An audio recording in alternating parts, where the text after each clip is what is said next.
For motorcycling enthusiasts today, hoping to find a classic British motorcycle of the future, the choice is pretty much limited to the Triumph models, literally resurrected in the latter part of the 20th century by visionary businessman John Bloor. It's a sad indictment of an industry that once boasted as many as 700 motorcycle manufacturers. But it's a tradition that thankfully lives on with the riders and restorers of classic British motorcycles who refuse to let the nation's best loved transport heritage die.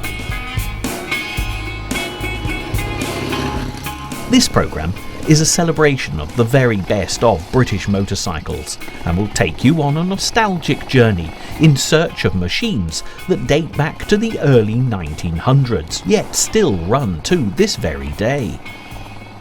Inevitably, everyone has their own particular favourite, but with the names of BSA, Norton and Triumph topping the familiarity stakes, it's often easy to overlook the Ariel, Velocette, AJS, Matchless, Cotton, Rex, or Vincent. The motorcycles featured reflect this great diversity, and although it would be impossible in an hour to do justice to every mark, hopefully the motorcycle selected will bring back some happy memories and, who knows, acquaint those too young to remember these magnificent machines firsthand with a taste of what they've missed. Many people today in our high-speed, technologically advanced world regard the bicycle as a very humble means of transportation, although its appearance way back in the 1800s was revolutionary. Travel quickly became practical and inexpensive thanks to the bicycle, and business boomed for the manufacturers, most notably based in the industrial Midlands. The step forward from pedal power to motorised power happened somewhere between the late 19th and early 20th century, when an engine was attached to a motorcycle frame.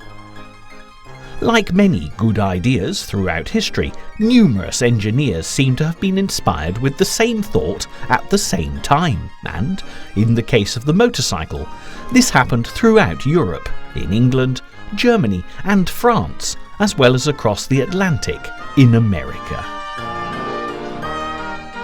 The new craze for motorcycles caught on fast, and by 1913 there were 100,000 of them registered in Great Britain, and there were a surprising number of female enthusiasts enjoying the newfound freedom of the age.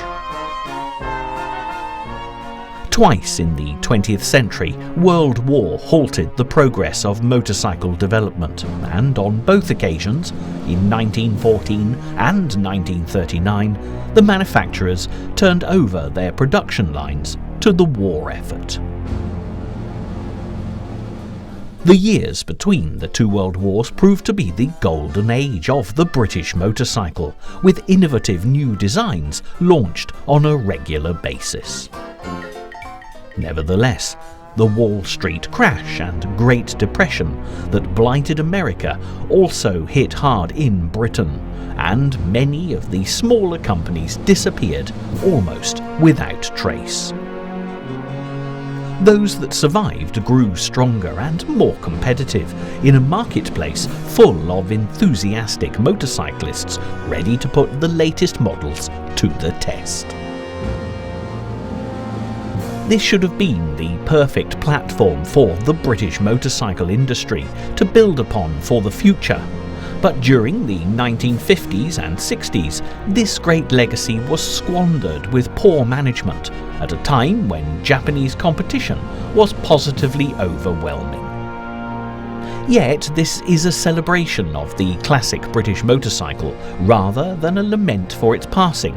So, without further preamble, it's time to take to the open road to enjoy the sights, sounds and thrills of a bygone age.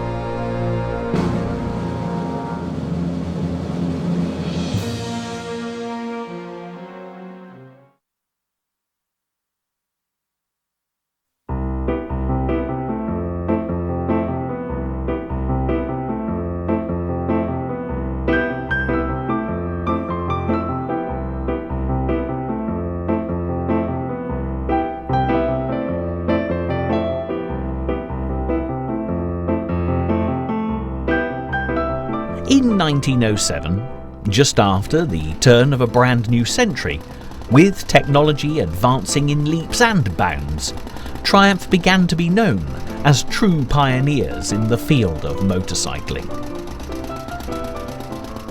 This 3.5 horsepower, 500cc machine is acknowledged more than any other model or make built within the same time frame as being hugely influential in the blossoming motorcycle industry.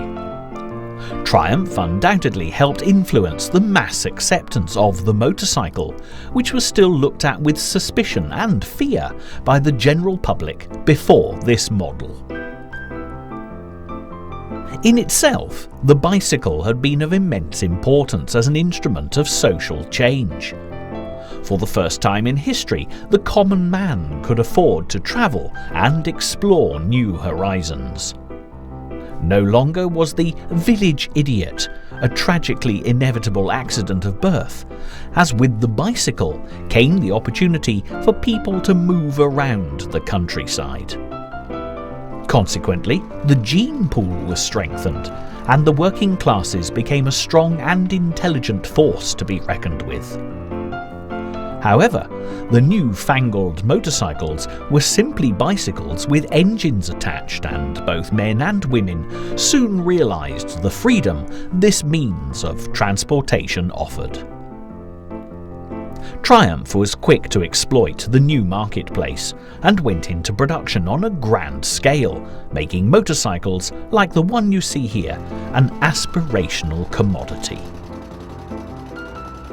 Of course, it helped a great deal that the popular Isle of Man TT race was won in 1908 by this single-cylinder side-valve motorbike. This boosted the sales of the Triumph Roadster enormously, and a special TT Roadster soon appeared in the trade catalogues of 1909. The continued reliability of these early models off the production line soon led to later models becoming known as Trusty Triumphs.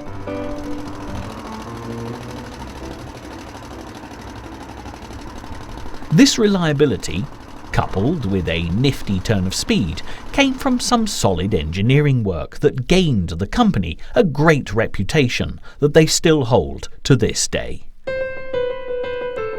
The belt-driven Roadster had a 3-speed rear hub that was similar to the ones used on the ordinary pedal bicycles. The difference here was that it was fitted with a clutch incorporated into this very hub. A twin-barrel carburettor of Triumph's own design was fitted in 1908, in the year of the Isle of Man TT race win, and a magneto system.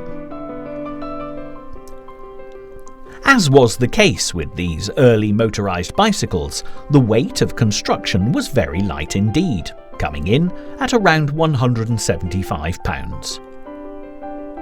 The engine was a simple side-valve design, which managed a comfortable 499cc and a top speed of 55 miles per hour, and used a direct belt drive to the rear wheel as mentioned before.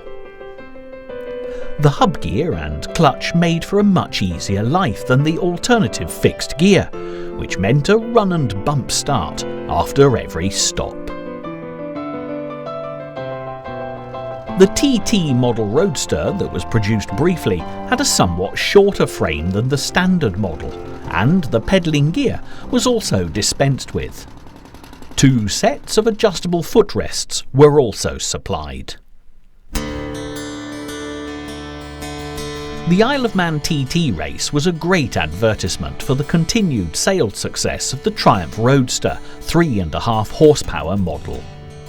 Not only did this machine win the single-cylinder category in 1908, but it also managed to be placed well in the 1909 and 1910 TT races too. This kept the Triumph name in the public eye and allowed the sales figures to steadily climb into profitability. In 1911, a motorcyclist called Ivan Hart Davies proved the endurance and reliability of this Triumph Roadster beyond any reasonable doubt. He completed the famous route from Land's End in Cornwall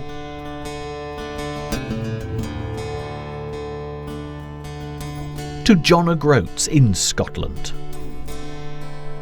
John O'Groats is the furthest village from Land's End on the British mainland, an end-to-end route with both points separated by 876 miles. The name of John O'Groats derives from Jan de Groot, one of three brothers who arrived in the area in 1496, with a commission from King James IV to operate a ferry between the mainland and the remote island of Orkney. The name of Land's End, way down south of John O'Groats, is, to be honest, rather self-explanatory. Ivan Hart Davies, riding his trusty Triumph Roadster, managed this colossal distance in just less than 30 hours, and it was the very last time such a record non-stop run was permitted. This wonderful old Triumph was the flagship of the industry, building on the standard set by the earliest 3 horsepower model, which had been produced for just a 2-year run between 1905 and 1907 before being succeeded by this more advanced machine. The capacity had been increased by over 163cc, and the improvements were all in the detail.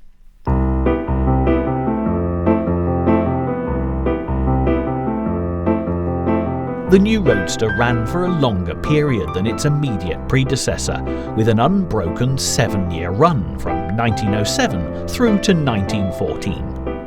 It was the machine that set the stamp for the Triumph Engineering Company Limited, and also prepared the public for the sonic sound of the motorcycle boom.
Having just enjoyed such a classic Triumph being put through its paces, the manufacturer's name is very familiar indeed, not least because of Triumph motorcycles still being in production today. However, our next classic, a much treasured Rex, dating back to 1913, is a far less well-known mark, despite having been just as famous as Triumph in the early part of the 20th century.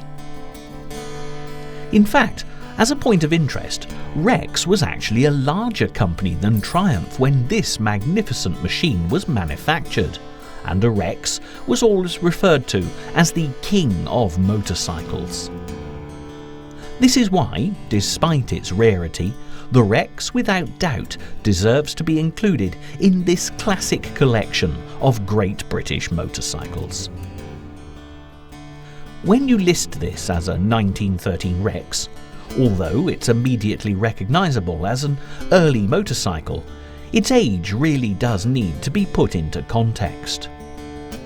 Just a year before this motorcycle was ridden off the production line, the Titanic sank on her maiden voyage across the Atlantic. Fortunately, this Rex has fared much better. But when you consider that the first rumblings towards the world going to war were being noticed and the suffragettes were fighting for women's rights to the vote, you realise that any object preserved from this time has done well to survive. The fact that this motorcycle has done more than this, also being in full working order, is more remarkable still. What undoubtedly has contributed to this fine Rex's survival is the care lavished on it by its present owner. It's actually the oldest bike in his collection and has been in his possession for the last 15 years. Unlike a number of his motorcycles which came in pieces, the Rex was purchased in running order, and over time he's repaired it and restored it as necessary. This is an impressive 890cc V-twin single-speed belt-driven machine, which is wheel-free with an early form of clutch. The starting mechanism is hand-operated, which is a great rarity in such an early model, as much later British motorcycle manufacturers stubbornly stuck with kick-starts, even when in the 1950s and 60s their Japanese competitors used much more user-friendly hand controls to start their machines. There are girder forks on this Rex, although the company actually made the first ever telescopic forks in 1906. Stopping this machine can be surprisingly noisy, as there's a rear brake block that works on a brake ring, and consequently, the harder the rider brakes, the louder the screeching. What you can also see is an exhaust whistle, giving this charming classic motorcycle a unique appearance. The oil pump too is worthy of mention, as it runs on a total loss system, with oil dripping slowly into the engine while the excess is burnt or blown out. Needless to say, this has to be kept in good order, as a malfunction could prove disastrous. Yet despite the fact that the majority of motorcycles of this age and quality are to be found in motor museums, this Rex not only gets used regularly on the road, but also goes on tour. It's been a popular visitor to rallies in the southwest of Ireland, and has certainly managed a comfortable 1,000-mile trip on a number of occasions. There's no doubt whatsoever that this is a superb classic motorcycle, and in terms of longevity, it has tenaciously stayed the course, which poses the question, whatever happened to Rex, the king of motorcycles? Like so many of the British motorcycle manufacturers, Rex was located in the Midlands, Coventry to be more precise. Brothers William and Harold Williamson, who were car makers, founded the company in 1899, but by 1904 they'd turned their attention to motorcycles. The earliest machines used the company's own power units, but they soon dropped them in favour of the very high-quality Blackburn engines. As already mentioned, Rex engineering was innovative, with the first telescopic forks in 1904, and in the same year they came up with a 372cc motorcycle that had the silencer cast in one piece with the cylinder. Further developments included a rotary valve engine in 1906, and in 1908 they were the first manufacturer to angle the top tube downward to the lower riding position. It was all change at Rex in 1911, when the company's founders were fired and new boss, George Hemingway, took the helm, producing engines and a series of JAP-powered machines for Premier. However, for the British motorcycle manufacturers, world events were about to change their industry beyond recognition.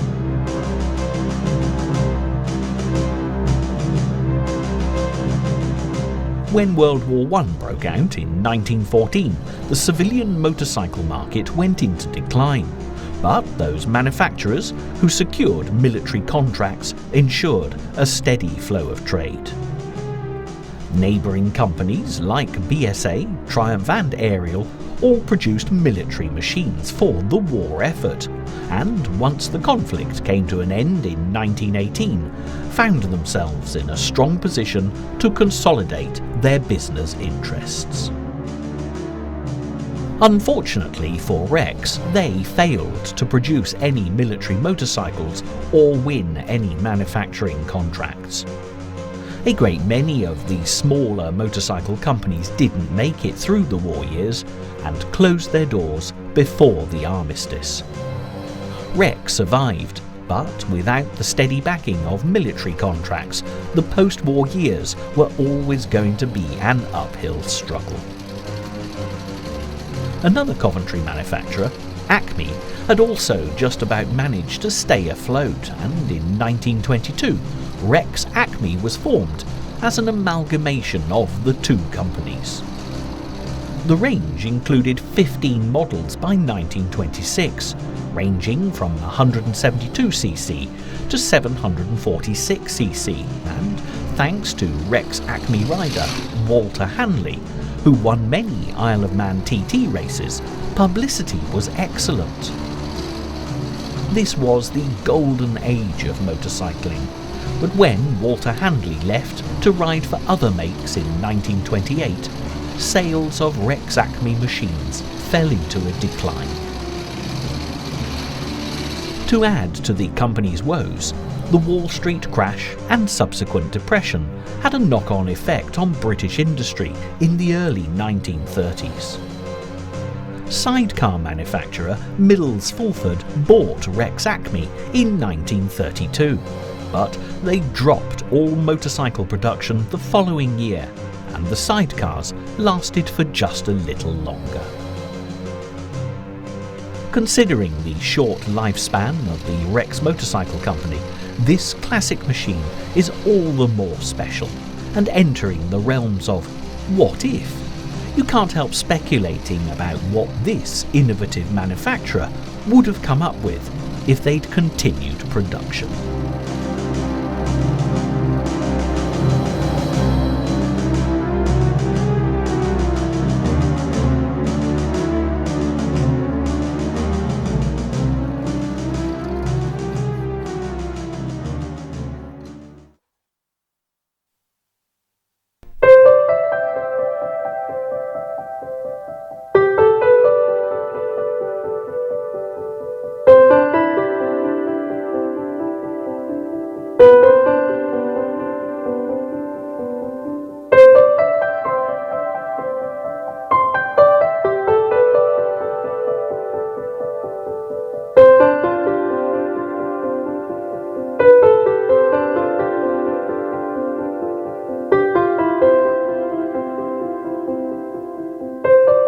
It's hard to believe, looking at this fine Ariel motorcycle, a 500cc overhead valve model from 1926, that it was actually brought home by its present owner as a derelict pile of parts in a wheelbarrow.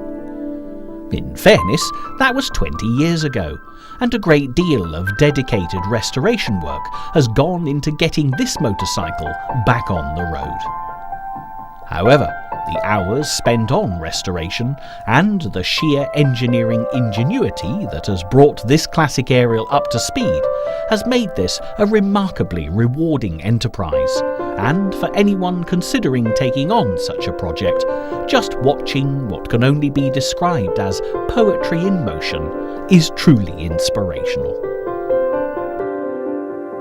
One of the best places to begin if you have an interest in classic motorcycles will be the owners' clubs, and if your chosen mark happens to be Ariel, then you are indeed very fortunate.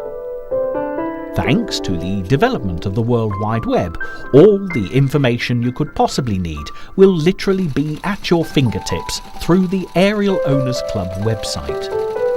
Here you'll find a wealth of experience in the club's membership and all the inside info on everything from how to get hold of spare parts to taking part in classic motorcycle events. There are those who might ask, why Ariel? What's the fascination with this particular make of motorcycle? As you watch this 1926 Ariel in action, these are questions that are easily and immediately answered. But there's more than just aesthetics to consider.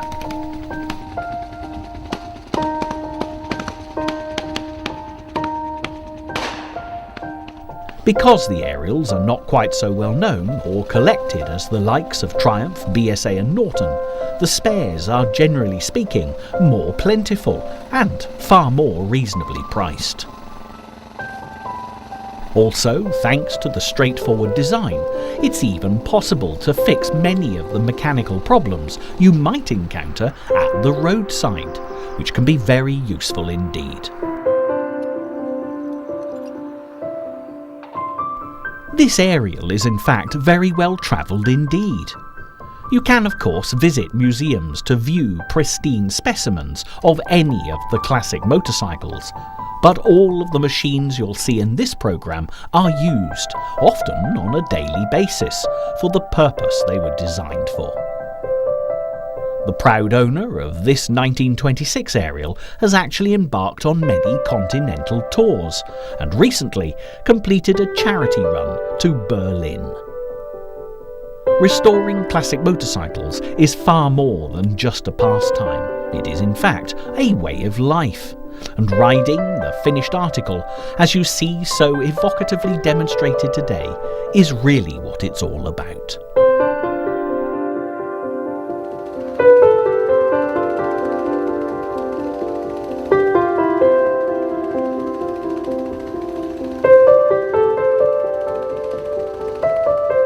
Up until World War I, Ariel had focused on developing motorcycles for a rapidly expanding number of intrepid travellers, and although the motorcar was beginning to make an appearance, it was definitely a prerogative of the wealthy.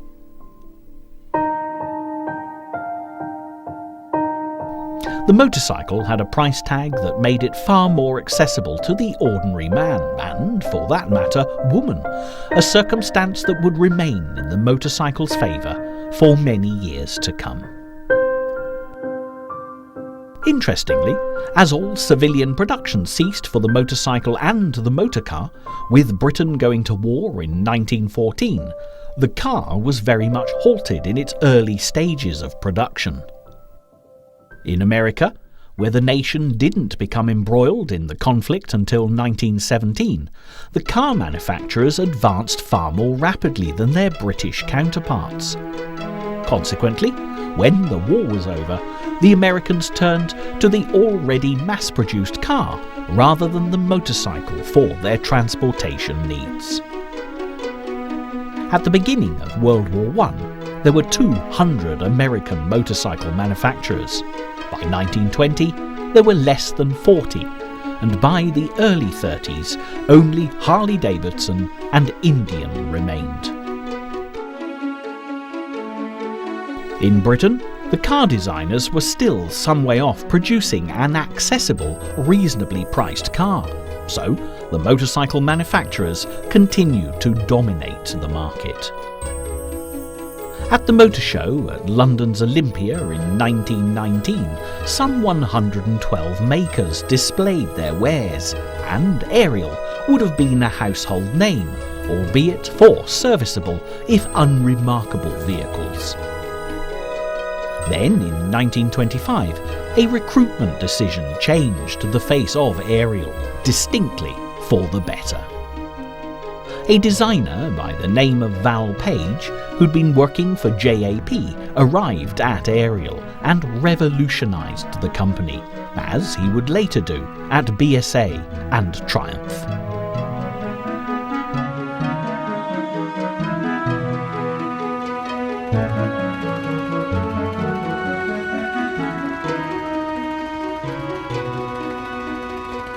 What you've been watching here is an early example of Val Page's work with this 1926 Ariel.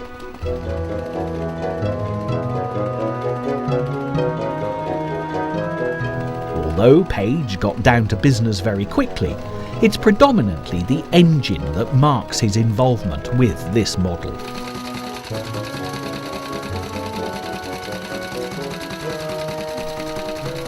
Ariel customers would have to wait until 1927 for the frame and cycle parts to catch up with Page's innovation.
(1927) was, as we've heard, a significant year for Ariel, and the same was true for the entire British motorcycle industry.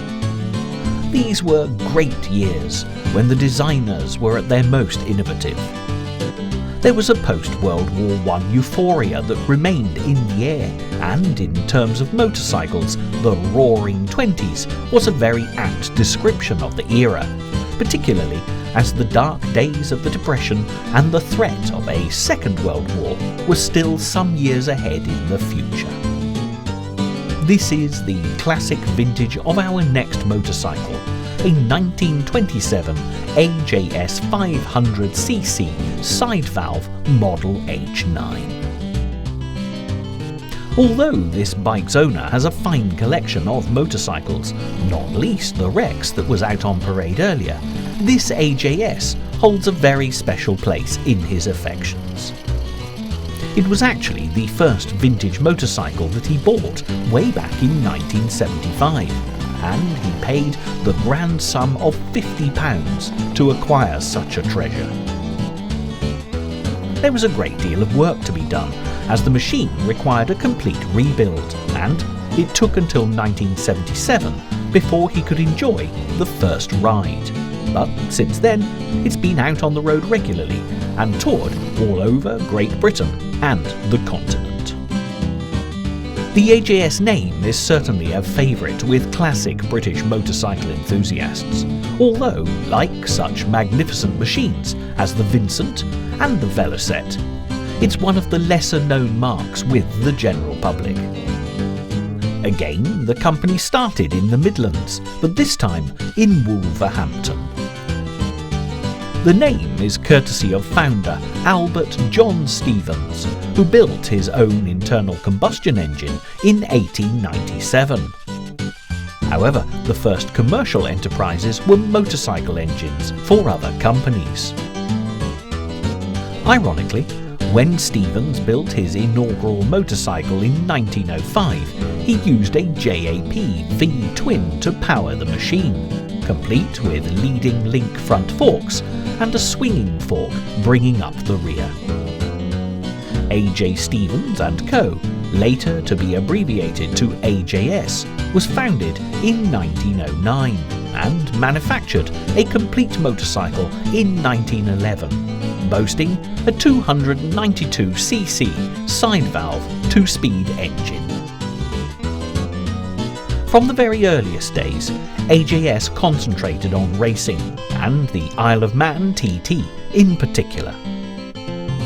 By 1914, when World War I broke out and threw the motorcycle industry into temporary disarray, AJS had progressed to a 350cc machine with a 4-speed chain drive, which powered its way to a victorious first, second, third, fourth and sixth place in the junior TT race of that year. Throughout the 1920s, AJS continued their policy of speed and innovation, introducing internal expanding brakes and all-chain drive. In 1927, when this fine motorcycle was manufactured, they brought in an overhead chain drive camshaft. This AJS has girder forks with friction dampening, and the large exhaust port earned this H9 model and many of the other factory racing machines the nickname Big Ports.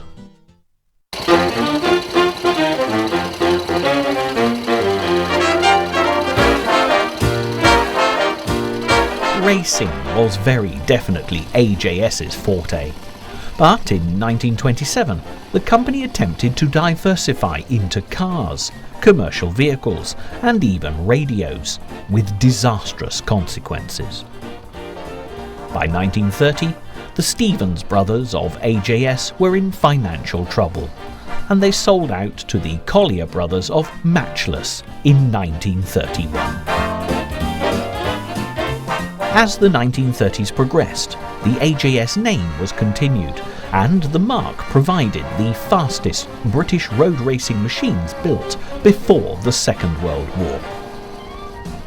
The company became known as Associated Motorcycles, usually shortened to the letters AMC, and would eventually add the likes of Sunbeam, James, Francis Barnett and Norton to their ranks. When the privations of the Second World War were over, and soldiers, sailors and airmen returned to civilian life, motorcycle trials and racing increased in popularity.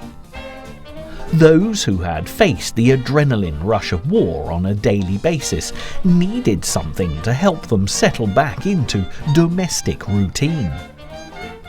For the private motorcyclists, rather than the works team riders, the 1949 AJS 348cc OHC single certainly fitted the mood of the moment. Officially, it was the 7R, but it was forever known as the Boys Racer, proving that despite what the young of every new generation might believe, it's all been done before. For a number of years, AJS and Matchless machines were separately badged, although there were few differences between them, with the same components used. Inevitably, by the 1950s, the AJS name was dropped and the machines were rebadged Matchless. The era that followed saw the decline of the British motorcycle industry, and the poor management at AMC certainly contributed to the difficulties. With the rise in accessibility of the motorcar as prices came within the reach of the average family, Britain's motoring habits increasingly involved 4 wheels rather than 2. Also, the Japanese manufacturers Suzuki and Yamaha were producing cost-effective, user-friendly machines that were dominating the worldwide motorcycle market. There were a few later AJS models, but in effect, by the end of the 1960s, the once famous racing name was no more. This does make this wonderful classic motorcycle all the more special, and the fine restoration job that its owner has achieved so important. Thankfully, there are plenty of like-minded enthusiasts the length and breadth of the country, and for anyone considering a similar rescue mission of a classic British motorcycle, they are a wealth of information. Undoubtedly, having spent this nostalgic interlude with this delightful AJS out on the open road, the true value of classic motorcycle restoration will have been proved beyond question. However, our journey of discovery is far from over, as the next motorcycle, a very rare 1930s BSA, makes a well-earned pit stop after a lifetime's international travel.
When this delightful motorcycle first left the company's Birmingham factory, BSA held the ever-expanding motorcycle industry in the palm of its giant conglomerate hand and wouldn't let go. The slogan of the time, being emblazoned on adverts all over the country, was "1 in 4 is a BSA." And this was a boast that was more than backed up by sales statistics and brand loyalty.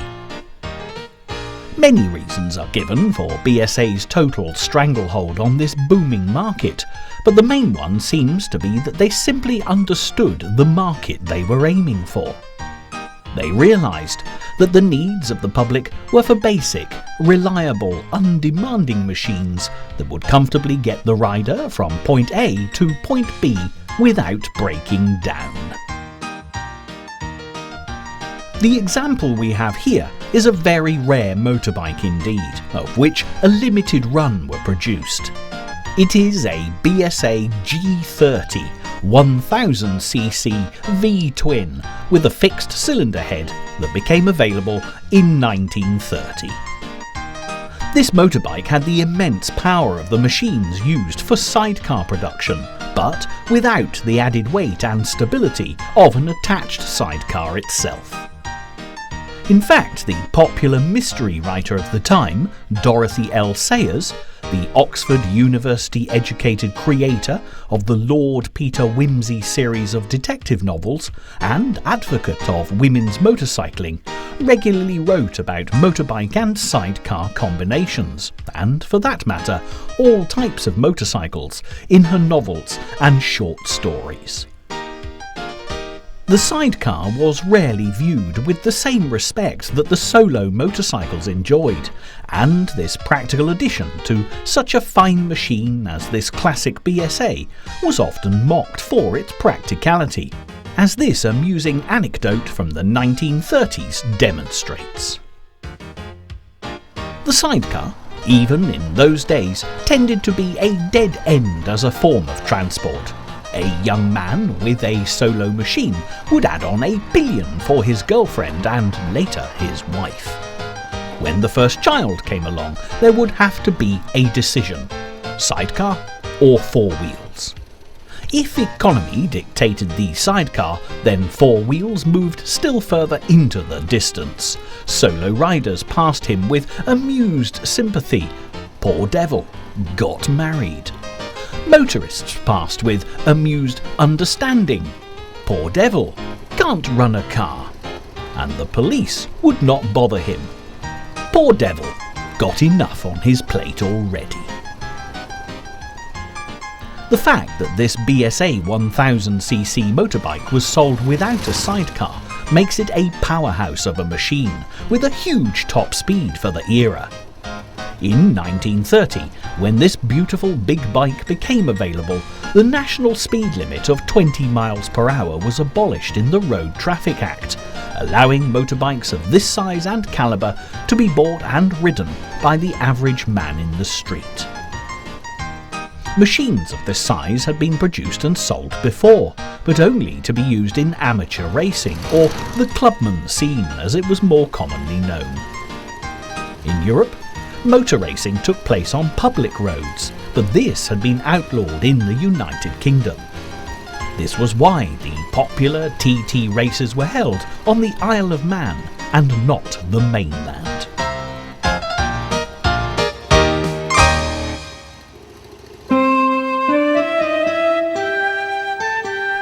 By the time of the 1930 Road Traffic Act, which took away the 20 miles per hour restriction, the TT was firmly established as a Manx event and still remains so to this day. 1930 was also the year that the Metropolitan Police of London, England, established a motorcycle squad using BSA and matchless machines.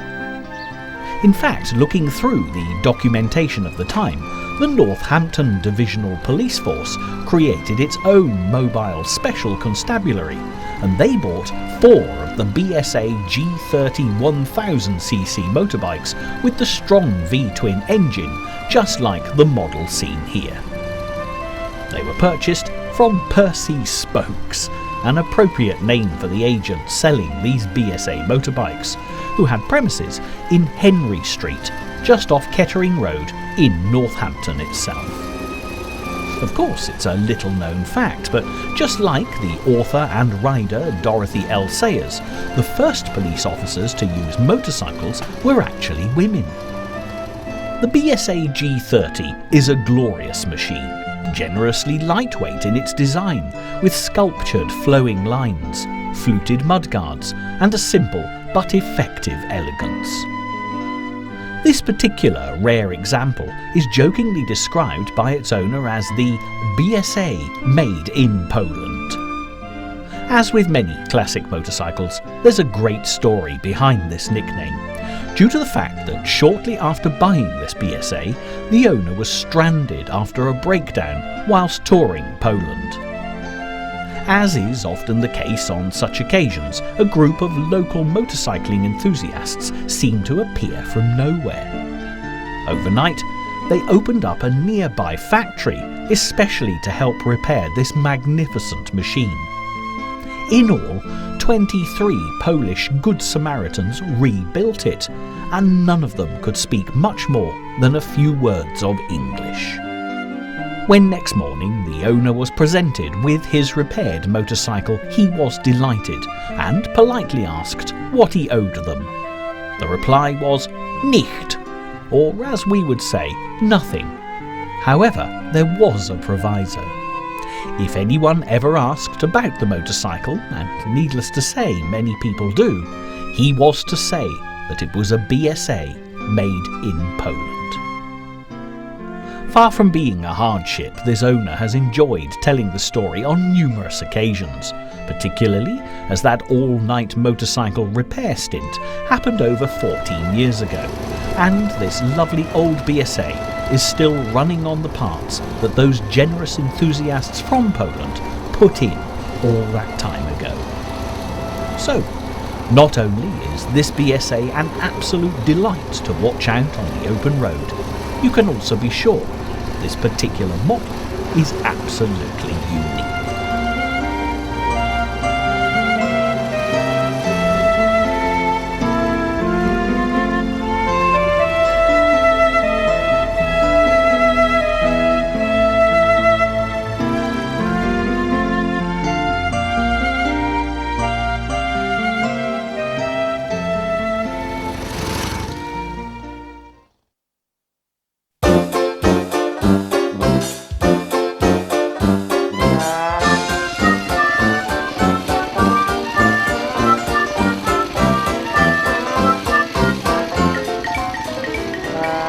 The Model 18 has a long history in production with Norton, starting as it did in 1922 and not ceasing manufacture until an amazing 32 years later in 1954. The Model 18 was so called because it was, logically enough, the 18th model that the Norton Manufacturing Company had made since they started producing motorbikes in 1902. All of these earlier Norton motorcycles were side-valve, belt-driven machines and were built predominantly for racing. Eventually, Norton had to bow to the predominant post-World War I trend of motorbikes with an OHV engine. That's an engine configuration in which all the valves are located in the cylinder head and the camshaft is located in the cylinder block. The camshaft operates the valves via lifters and push rods. But it must be noted that James Lansdowne Norton, the company's founder and principal engineer, was talking about overhead valves with desmodromic operation as early as 1913, just before the onset of World War I. The desmodromic valve control in the engine was an important development in motorcycling history. The valves in this system are positively closed by a leverage operation rather than relying on the more conventional springs to close them. The valves in question are the ones that allow air into the cylinder and the alternating ones that allow exhaust gases out. In general mechanical terms, desmodromic is used to refer to mechanisms that have different controls for their actuation in different directions. The word desmodromic is derived from two Greek words, desmo, meaning controlled, linked, and dromos, meaning course, track. For an easy example, certainly one that's easier to say, if you imagine a saw cutting a tree trunk, the pushing and pulling of the saw is a desmodromic action. Whereas something like opening a door is not, because the handle is only controlled in opening, while the closing is less controlled as it relies on an automatic spring. So, with this desmodromic control in the Norton bikes, no return springs are used, and the engine relies on compression to seat the valves. This allowed for much higher revs per minute and horsepower, which immediately proved itself in racing, and racing was the thing that James Lansdowne Norton was most interested in. In 1922, the first OHV machine, the Model 18, was wheeled out of the factory after being overseen in production and design by James Norton himself. Sadly, he never lived to see the continued success of his motorbikes, as he died in 1925, just when the Norton OHV bikes were establishing themselves as a force to be reckoned with on the racetrack. He did, however, live long enough to see his Model 18 break 18 world records at the Brooklands testing site in 1923. Brooklands was a motor racing circuit built near Weybridge in Surrey, England in 1907. It was the first custom-built oval-shaped circuit in the world, and at the end of the First World War, the track became the venue for motorcar and motorbike manufacturers to test their new models. The Model 18 used the 70mm x 100mm bore and stroke and had an engine capacity of 490cc with a top speed of roughly 80 miles per hour. After it had been pre-tested at Brooklands Racing Circuit, it was immediately used in the famous TT race on the Isle of Man, which it won in 1924. The sporting prowess of the Model 18 was soon overshadowed with the introduction of the overhead camshaft engine, which forced the Model 18 to slide comfortably into its niche as a touring rather than a racing vehicle. Norton's advertising slogan hyped the bike's performance and reliability, which stemmed from their reputation from the racetrack, and this is how the Model 18 was marketed, as a thrilling racing bike. In truth, this machine was a simple, solid and very basic motorbike, with a high, spindly frame, girder forks and a robust nature that suited your average motorbike punter in the 1920s and 1930s, rather than a speed demon who yearned for the fast bends and tight corners of a racetrack. Because of its sure handling, easy road holding and decent but tiny brakes, the Model 18 was the ideal bike to fit a sidecar onto. This was helped in 1925 by the addition of a 4-speed gearbox, which had a crossover drive that allowed the rear chain to be on the right-hand side of the Model 18, allowing much easier maintenance accessibility for when a sidecar was bolted on. During the 1930s, the Model 18 also gained a saddle tank, a proper gear oil pump and an inboard magneto, which was an ignition device that produced the alternating current for distribution to the spark plugs. Earlier versions had the magneto in front of the engine, which made it very vulnerable in wet weather and needed a splash guard fitted to keep the water out. In 1954, the Model 18, along with the side valve motorbikes with which it had shared many key parts, was put to rest and now belongs in the hands of the dedicated classic motorcycling enthusiast.